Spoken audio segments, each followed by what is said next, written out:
and then you should rush up to 80 gold and then push his base. You shouldn't go above 80 food, because you'll be in high upkeep and you don't want that. Now, just a little fight here.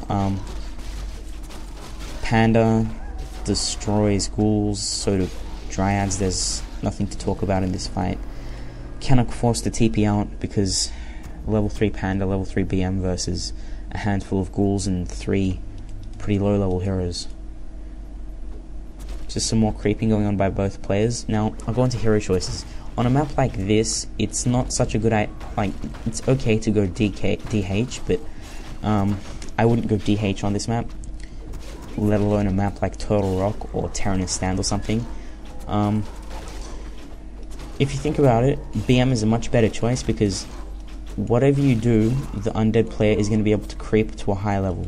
Now, if you go in, harass him, you keep him busy for a while, when tier 2 comes, he's going to have crept at least 2 or 3 camps, no doubt. He'll either send 3 ghouls to each green camp, or 2 green camps, and creep all 4 of them out eventually, by shift clicking them to different camps, etc, etc. Or he'll eventually kill an orange camp with a large number of ghouls relatively quickly when you have to go and heal. So you won't really be able to stop him creeping like you would on, say, Echo Isle or Terran Stand.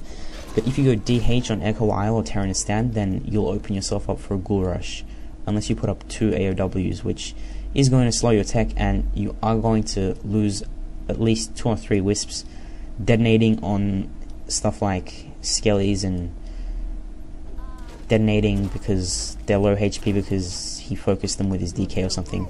Anyway, if you'd have been watching that shade, you would have seen that the shade was seen by the hawk, and the hawk followed the shade. Now, Canuck knows that his side, like the mine and the shop, are creeped out, and so is the red camp. So he has to stop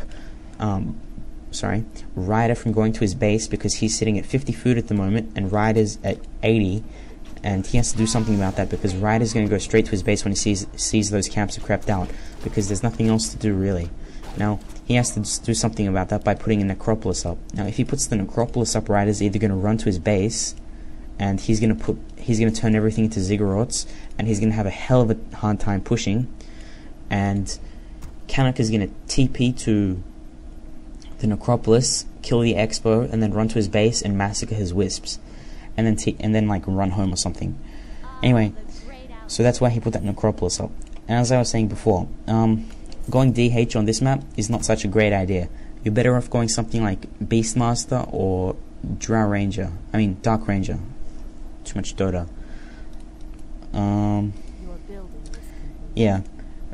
It's better to go BM, I suppose, because you need a fairly large amount of archers to creep out most of the camps on this map, whereas with a DR, you're gonna need like 2 extra archers than you would on, say, Turtle Rock. You'd need like at least 7 to creep out most of the camps, and you'd need a couple of skellies. Even though DR is such a great hero and stuff, you'd still have some trouble with her on this map. And it's not as easy to stop isle expansions with DR as it is with BM, since you can scout isles with a hawk and stuff. Anyway, second hero choices, there's not much to it. You can either go solo BM for a fast level 5 and a quick push at tier 2, or as soon as you hit tier 3 with bears or something, it's up to you. Or you can go BM Panda, which is an extremely powerful combo. Panda, very easy to creep with a BM. Just summon some quills, get a hawk, creep out the map. As you can see, the map's pretty much crept out. There's not much to say. Panda levels up really fast, since you can creep out any camp with him and a BM. And some dryads at tier 2. Now, if you watch what Canuck does, I'm not entirely sure why he doesn't sapper these wells here. Anyway, he's picked up 2 sappers from the goblin shop. Now, if he'd have sent that sapper into the middle of those 3 wells there, he would have got 3 easy well kills. And if he'd sent that other sapper into the other 2 wells between Ryder's Alta and Moonwell, Alta and Hunter's Hall, he could have got another easy 2 kills. But he didn't, and he suicided it into the main. Now, I think if he hadn't researched Nature's Blessing, then it would have been easier to kill that main. I suppose if he'd killed the main, he would still have been able to produce dryads, but he would have had, I'd guess, no chance to make bears at the later stages of the game. Anyway, we see one expansion and one expansion going up by Ryder here.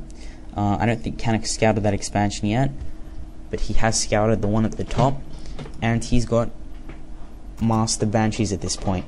So now is the ideal time to pick a fight, because he has level 4, 3 heroes versus level 4 heroes. So he has a slight hero advantage.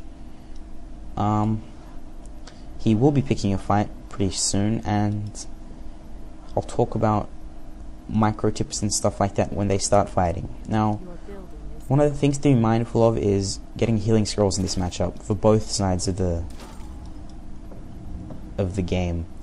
Undead need healing scrolls, and so do Night Elf when they go mass dryads or mass ghouls and stuff like that.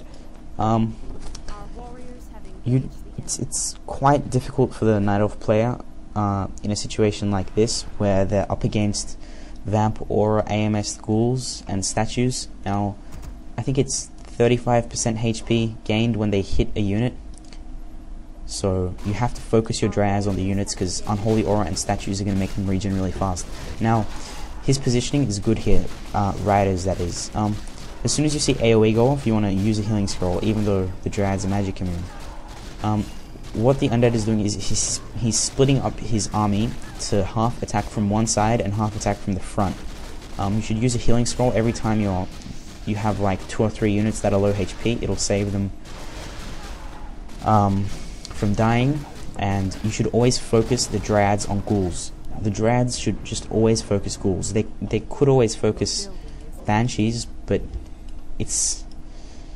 I think a banshee is 145 gold and a ghoul is 130, 125 or 135, I don't remember. Anyway, it's important to make sure your dryads are focusing units, and they're not all bunched, or they're not all spread out in a group. They should all be bunched up. Some people might argue that they're easier to micro. You should just staff them out, and it's easy to box micro them. That's where you left click and make a box and then pull them away. If they're in a group, then it's harder to... Okay, if you think about it, if he sends half his ghouls to attack from one side and the other half to attack from the other, then he'll only have a small number of ghouls. Like, he'll have to circle your dryads to do full damage. Then you could focus them down one by one. Anyway, just more use of sappers here. Extremely good use of sappers, actually. One sapper takes down 2 APs. Now, the counter to that would be like spreading the APs out, but he had 2 sappers there anyway, and 3 APs went down, so it's not such a big deal.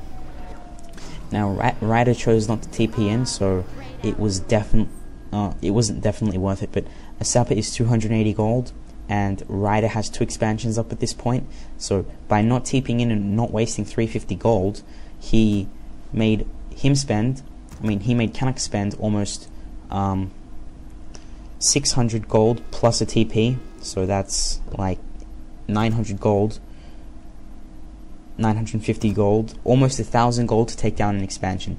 Although if you include the AP's costs, then it came out pretty much even, although it's much worse for Canuck here because Ryder has 2 mines pumping gold, 3 mines pumping gold, and Canuck only has 1. Now at this point the game's extremely even. It's 66 food versus 80, although that's what you'd expect when you have 3 mines versus 1. I've said this many times in my member audios. 1 undead mine is worth 2 elf mines. I'm not saying that because I think undead's imbalanced or anything, because I believe this is a pretty balanced matchup. I think it's 55 undead, 45 elf, because of the fact that undead units do so much for their cost, and elf is at a disadvantage unless they expand. That's just what I think. Anyway, one of the things to be mindful of here, I'll talk more about the mines later, but Ryder doesn't TP in to save this expo. I believe if he had TP'd in, then he would have been a bit better off, because if you think about it, Canuck's main mine is about to run out.